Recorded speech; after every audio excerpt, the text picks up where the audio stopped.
ധുരന്തർ ആദിത്യ ധർ സംവിധാനം ചെയ്ത് രൺവീർ സിംഗ്, അക്ഷയ് ഖന്ന, സാറ അർജുൻ, സഞ്ജയ് ദത്ത് തുടങ്ങിയവർ അഭിനയിച്ച ഈ ഹിന്ദി സ്പൈ ആക്ഷൻ സിനിമയെ കുറിച്ചാണ് ഇന്ന്.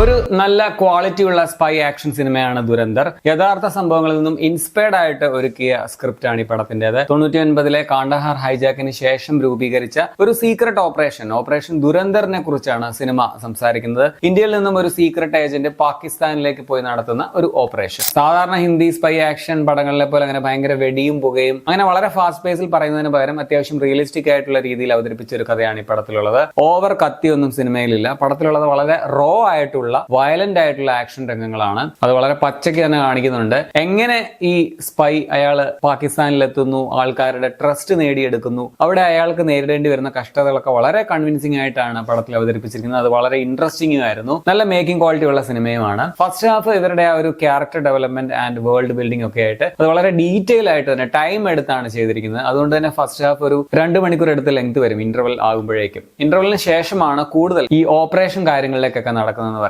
മികച്ച പെർഫോമൻസുകളാണ് പടത്തിന്റെ മറ്റൊരു വലിയ കരുത്ത്. രൺവീർ സിംഗ് ഹംസ അലി എന്ന കഥാപാത്രം നന്നായിട്ട് തന്നെ ചെയ്തിട്ടുണ്ട്. പുള്ളിയുടെ ഒരു ലുക്ക്, ഫിസിക്കൽ അപ്പിയറൻസ്, ആറ്റിറ്റ്യൂഡ് ഒക്കെ കിടുവായിരുന്നു. ആ കഥാപാത്രം നേരിടേണ്ടി വരുന്ന മാനസിക സംഘർഷങ്ങൾ, അയാളുടെ ഒരു രോഷം, അതൊക്കെ ഭയങ്കര ഭംഗിയായിട്ട് തന്നെ ചെയ്തിട്ടുണ്ട്. പക്ഷെ കുറച്ചുകൂടെ ഭയങ്കര കിടുവായിട്ട് എനിക്ക് ഫീൽ ചെയ്തത് അക്ഷയ് ഖന്നയുടെ പെർഫോമൻസ് ആണ്. ഇതിലെ മെയിൻ വില്ലൻ ക്യാരക്ടർ ആയിട്ടുള്ള റഹ്മാൻ ഡക്കേറ്റ് എന്ന കഥാപാത്രത്തെയാണ് അക്ഷയ് ഖന്ന ചെയ്തിട്ടുള്ളത്. വളരെ സ്ട്രോങ് ആയിട്ടുള്ള ഒരു ക്യാരക്ടറാണ്. സൂപ്പർബ് എന്ന് പറയാവുന്ന പ്രകടനവുമായിരുന്നു. ഇന്ത്യൻ ഇന്റലിജൻസ് ബ്യൂറോ ഡയറക്ടറായിട്ട് വന്ന മാധവനും സ്ക്രീൻ സ്പേസ് ഇതിൽ കുറവാണെങ്കിലും ഒരു മേക്ക് ഓവർ ഒക്കെ നൽകി വളരെ ഡിഫറെന്റ് ആയിട്ട് കിടുവായിട്ട് തന്നെ ചെയ്തിട്ടുണ്ട്.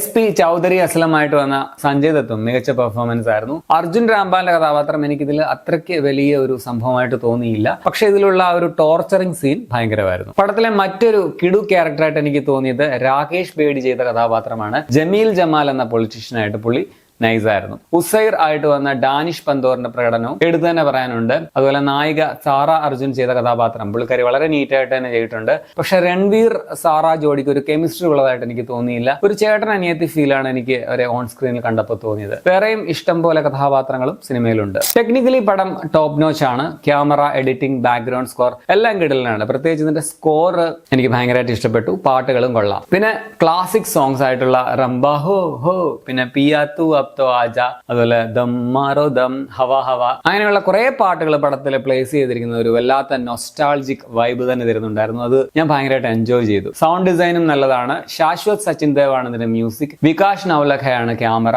ശിവകുമാർ V പണിക്കറാണ് എഡിറ്റിംഗ് നിർവഹിച്ചിട്ടുള്ളത്. പടത്തിന്റെ ലെങ്ത് തന്നെയാണ് എനിക്ക് ചെറിയ പ്രശ്നമായിട്ട് തോന്നിയത്. കാര്യങ്ങൾ എൻഗേജിംഗ് ആയിട്ട് പോകുന്നുണ്ടെങ്കിലും അങ്ങനെ മുഷിപ്പിക്കത്തൊന്നുമില്ല. കുറച്ചുകൂടി പടത്തിന്റെ ലെങ്ത് കുറയ്ക്കാമായിരുന്നു എന്നാണ് എനിക്ക് തോന്നിയത്. പ്രത്യേകിച്ച് ഇതിലെ ലവ് ട്രാക്ക് കുറച്ച് ക്രിഞ്ചായിട്ടൊക്കെ തന്നെ എനിക്ക് ഫീൽ ചെയ്തു. ആ പാട്ടെങ്കിലും ഒന്ന് ഒഴിവാക്കാമായിരുന്നു എന്ന് തോന്നി. പിന്നെ പലരും വിമർശിച്ചതുപോലെ ഇതിന്റെ ഫാക്ട് ചെക്കിനെ കുറിച്ചും അല്ലെങ്കിൽ ഇതിൽ പ്രൊപ്പഗാൻഡ ഉള്ളതിനെ കുറിച്ചും അതിലേക്കൊന്നും ഞാൻ കടക്കുന്നില്ല. ഞാൻ അതിനെക്കുറിച്ച് റിസർച്ച് ഒന്നും നടത്തിയിട്ടില്ല. ഞാനിതൊരു റിയൽ ഇൻസിഡന്റിനേക്കാളും കൂടുതലായിട്ട് ഒരു മസാലയൊക്കെ ചേർത്ത് ഒരു സിനിമ എന്ന രീതിയിൽ മാത്രമാണ് കണ്ടത്. ഈ രാഷ്ട്രീയപരമായിട്ടുള്ള എന്തെങ്കിലും ഉണ്ടെങ്കിലും അത് ഓവറായിട്ട് ആസ്വാദനത്തെ ബാധിച്ചില്ല എന്നാണ് എനിക്ക് തോന്നിയത്. പക്ഷെ എനിക്കിതിന്റെ ടെക്നിക്കൽ കാര്യങ്ങളിൽ കുറച്ച് അബദ്ധങ്ങളൊക്കെ എനിക്ക് ഫീൽ ചെയ്തു. 2006-2007 കാലഘട്ടത്തിൽ HD ക്വാളിറ്റിയുള്ള വീഡിയോ കോൾ, അതുപോലെ അന്ന് ഉപയോഗിച്ചിരുന്ന ചില ഫോൺസ്, പാകിസ്ഥാനിലുള്ള എല്ലാ ആൾക്കാർക്കും ഭയങ്കര യൂണിഫോം ആയിട്ടുള്ള ചില ഡ്രസ്സുകൾ, അങ്ങനെ ചില ഡീറ്റെയിലിംഗ്സിൽ കുറച്ച് ടെക്നിക്കൽ പാളിച്ചകളൊക്കെ എനിക്ക് ഫീൽ ചെയ്തിട്ടുണ്ടായിരുന്നു. എനിവേ, ആദ്യത്തെ സിനിമയ്ക്ക് തന്നെ നാഷണൽ അവാർഡ് മേടിച്ച ആദിത്യ ധർ മൊത്തത്തിൽ തകർന്നു പോയിക്കൊണ്ടിരുന്ന ബോളിവുഡിന് ഒരു പുതിയ എനർജി ഈ പടത്തിന്റെ വിജയത്തോടെ സമ്മാനിച്ചിട്ടുണ്ട്. അത് കൊള്ളാം. സോ ആകെ മൊത്തത്തിൽ നല്ലൊരു സ്പൈ ആക്ഷൻ പടമാണ് ധുരന്തർ. എനിക്ക് വർക്കായ സിനിമയാണ്. ഒരു തിയേറ്റർ വാച്ച് ഡിമാൻഡ് ചെയ്യുന്ന സിനിമയായിട്ടാണ് എനിക്ക് തോന്നിയത്. വെർത്ത് വാച്ചാണ് കണ്ടാൽ. ഞാൻ കോട്ടയം അനശ്വര തിയേറ്ററിലാണ് കണ്ടത്. ആക്ച്വലി ഇവിടെ കോട്ടയത്ത് കഴിഞ്ഞ ആഴ്ചയാണ് ഈ പടം വന്നത്. അപ്പോൾ ഞാൻ നാട്ടിലുണ്ടായിരുന്നില്ല. ഇന്നിപ്പോ കാണാൻ പോയപ്പോഴും തിയേറ്ററിൽ അത്യാവശ്യം നല്ല ആളുണ്ടായിരുന്നു. അതും ഒരു ഹിന്ദി പടത്തിന് എന്നുള്ളത് അതൊരു നല്ല ലക്ഷണമായിട്ടാണ് എനിക്ക് തോന്നി. ഇതിന്റെ സെക്കൻഡ് പാർട്ട് ഉടൻ തന്നെ മാർച്ചിൽ തിയേറ്ററുകളിൽ റിലീസാകും. 3 മണിക്കൂർ 32 മിനിറ്റ് ആണ് സിനിമയുടെ റൺ ടൈം. ഇതിലെ ബ്രൂട്ടൽ വയലന്റ് രംഗങ്ങളൊക്കെ കൊണ്ട് പടം സ്ട്രിക്ട്ലി 18+ ആണ്. അത് ഓർക്കുക. അപ്പോൾ നിങ്ങൾ ഈ പടം കണ്ടിട്ടുള്ളവരാണെങ്കിൽ നിങ്ങളുടെ അഭിപ്രായം കമന്റിൽ രേഖപ്പെടുത്തുമല്ലോ. ശരി എന്നാൽ.